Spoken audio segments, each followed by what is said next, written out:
Hello, and thank you for joining me in the presentation today about our provincial pathways to immigration in Newfoundland and Labrador. My name is Sophia Solomon, and I'm an Immigration Program Development Officer with the Office of Immigration and Multiculturalism with the Department of Immigration, Population Growth and Skills in the Government of Newfoundland and Labrador. We administer provincial immigration programs and provide information to potential applicants on ways they can immigrate to Newfoundland and Labrador. The Office of Immigration and Multiculturalism offers two economic immigration programs that facilitate a pathway to permanent residency. The first is the Newfoundland and Labrador Provincial Nominee Program, or the NLPNP.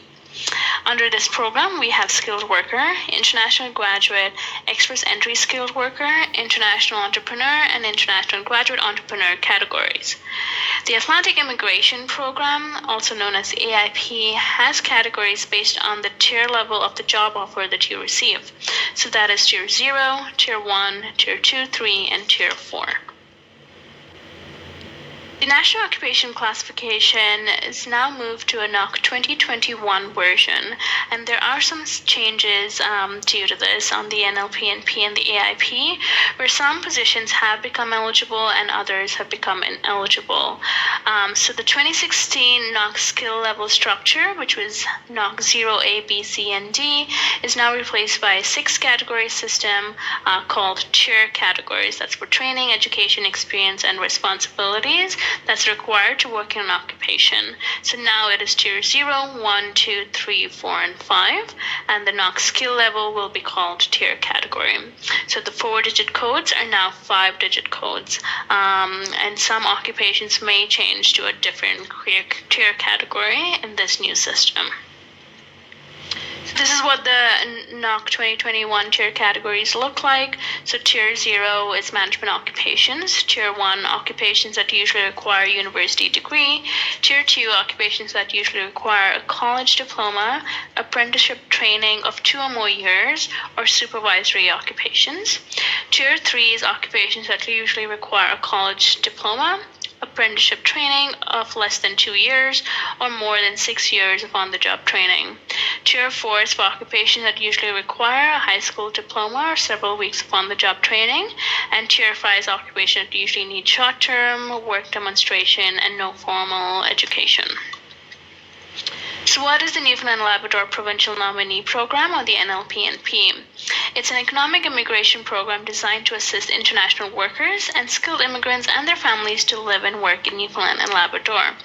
Applicants must meet certain criteria, which includes having a full-time job offer from a Newfoundland and Labrador employer or be an entrepreneur, meet the eligibility requirements, intend to live in the province permanently, have enough savings to establish yourself and your family in the province, and possess English or French language capabilities to perform the job duties. So we're going to dive into the express entry skilled worker category, which requires a job offer that is full-time, falls under Tier 0, 1, 2, or 3, and at least 1 year with the possibility of extension at the time of the application. So you do require 1 year of previous work experience in Tier 0, 1, 2, or 3, which must be obtained over 12 months, and work experience while a full-time student in Canada does not count. However, work experience outside of Canada in your home country does count. All applicants must have a valid profile in IRCC's Express Entry pool before the application to our office. Canadian post-secondary degree or diploma or an ECA must be shown. You must have a valid work permit or a JVA, which is a job vacancy assessment that your employer will require you to get if you don't have a work permit, or a postgraduate work permit. You must intend to reside in the province permanently. You must score a minimum of 67 over 100 on our PNP point assessment grid for express entry. Language testing is required for the stream, but there is no PNP processing fee. You're looking at a PR processing time of 8 months with the federal government and 25 business days with our office, and this application is submitted online. Next is the skilled worker category. You would need a full-time job offer at a tier level between 0 to 5, so essentially any level. It should be at least a 1-year contract with the possibility of extension at the time of application. You would again need to have a valid work permit or a JVA and intend to reside in the province permanently. Language testing is required for tier 4 and 5 occupations with the CLB4 that is a minimum requirement in each testing category. There is no provincial processing fee, and the processing time with the federal government is 16 months, and the application is submitted online. However, postgraduate work permit holders are not eligible for the stream. You could apply through the express entry category or the international graduate category, which we're going to talk about now. So for the international graduate category, the job offer requires to be full-time in tier 0, 1, 2, or 3. If it's a tier 4, only in-demand occupations are accepted. The contract has to be at least 1 year with the possibility of extension at time of the application. You must meet knockout employment requirements and have a Canadian post-secondary degree or diploma. Intend to reside in the province permanently and show sufficient settlement funds. A postgraduate work permit is required. Language testing for tier 4 in-demand occupations only, and minimum CLB4 in each testing category. If you're a MUN or CNA graduate, and if you're not working in your field of study, you must be working in an occupation where the NOC code requires post-secondary degree.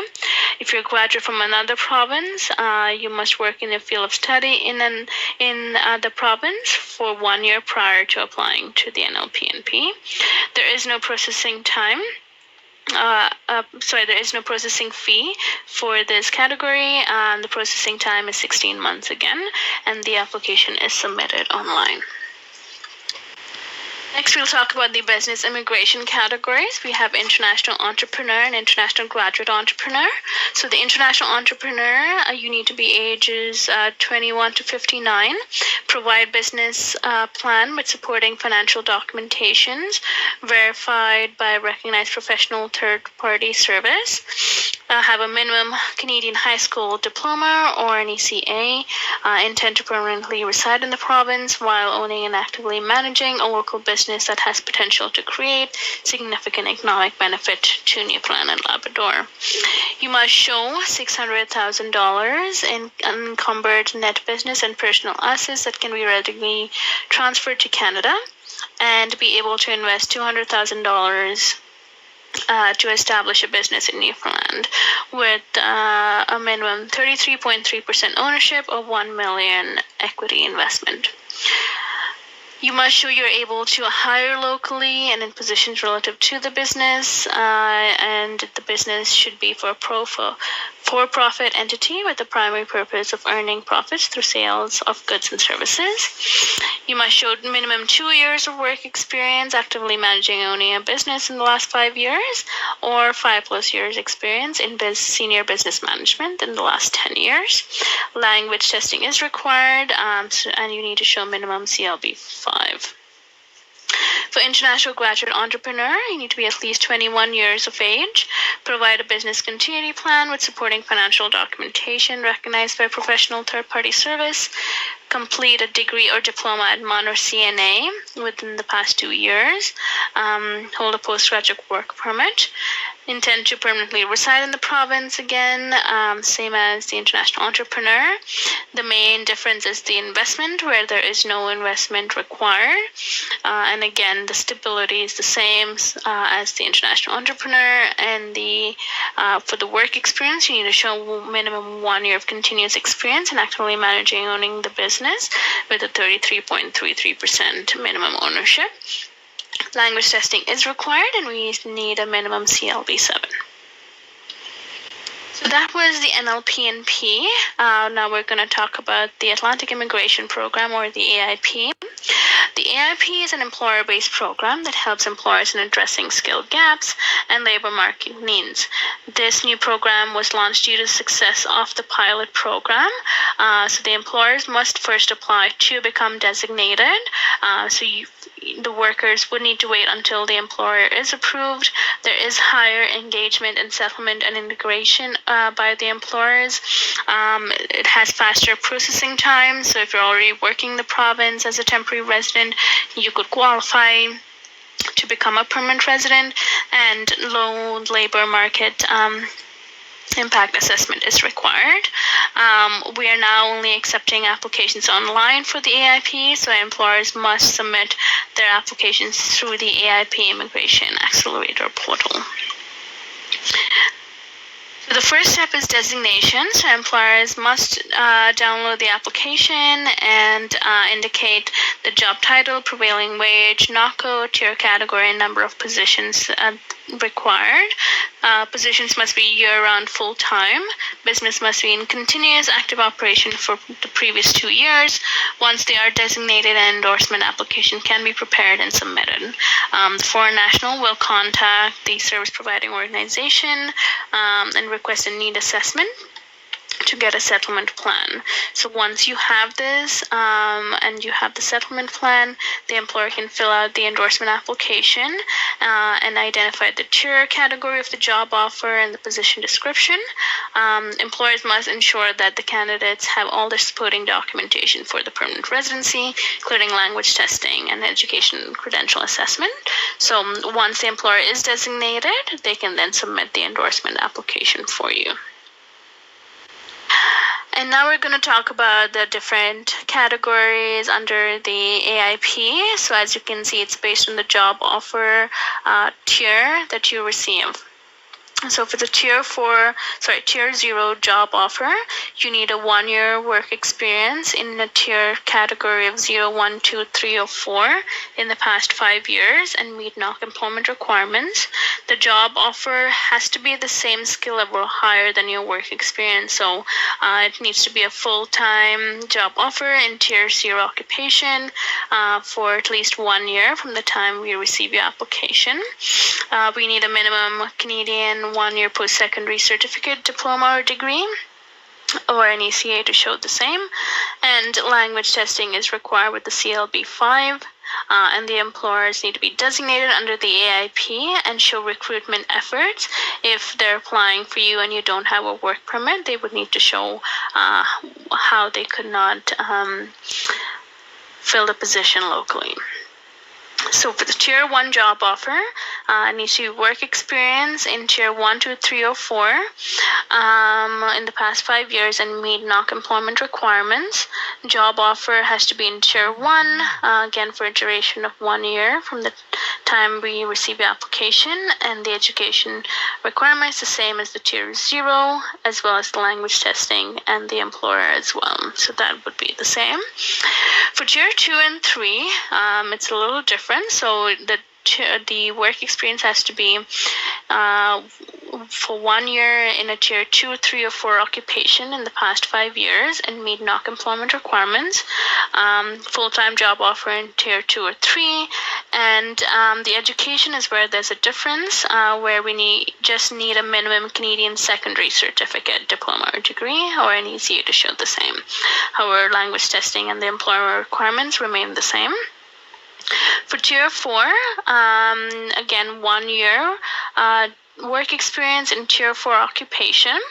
There is an exemption in place for the healthcare sector, which means that, like I mentioned before, then the job offer has to be the same skill level or higher. So if you're in the healthcare sector and the job offer is at a lower skill level, then we can accept that. However, it does need to be a full-time permanent job offer in tier 4 occupation. Education is the same as the tier 2, 3 job offer with just a minimum of secondary certificate, degree or diploma, or an ECA to show the same. Language testing is a bit different, where we just need a CLB 4, and the employment requirements is the same. If you can see, there's an asterisk in the bottom right-hand corner, as well as in the work experience column, which says that it's not required for international graduate from Atlantic Canada. So this only is for those international graduate who completed a minimum 2-year program from a recognized post-secondary institution. They would not require to show work experience. However, If you're applying from outside Canada and haven't studied in the Atlantic provinces, then you would need to show that 1 year experience, irrespective of the category, like we spoke about. So that was the AIP and the PNP. So we'll just do a bit of a comparison here to give you an understanding of the differences between the two programs. So that would help you in deciding which program you want to apply through. With the PNP, we accept job offers based on the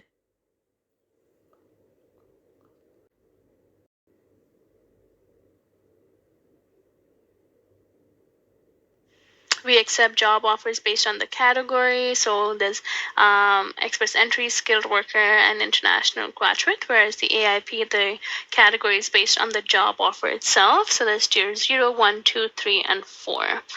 NLP&P, their labor marking must be completed by the employer prior to the candidate applying. So the employer will need to have the JVA for you before you apply, and it's only required if you don't have a work permit or authorization to work. AIP labor market testing is required in the endorsement application, again, if you do not have a work permit, and that is done at the designation stage. But also the employer will need to show their recruitment efforts at the endorsement stage. For PNP and ECA is only required for express entry applicants if they do not have a Canadian education, whereas AIP ECA is required irrespective of the category. Language testing is required based on the category and knock of the job offer for PNP, whereas AIP language testing is required for all candidates. PNP candidates must meet knockout employment requirements, which is the same for AIP. PNP and AIP, there is no processing fees provincially for the employer or candidates. And processing time for PNP varies from 8 to 16 months, depending on the category, whereas AIP, you're looking at approximately 6 months. So we now know that having a job is important, irrespective of which program you apply through. So here's some resources where you can find a job. First is the Canada Job Bank. So you can create a profile and be matched with employers in the region. So you can, search for jobs in the Newfoundland and Labrador and apply to those jobs.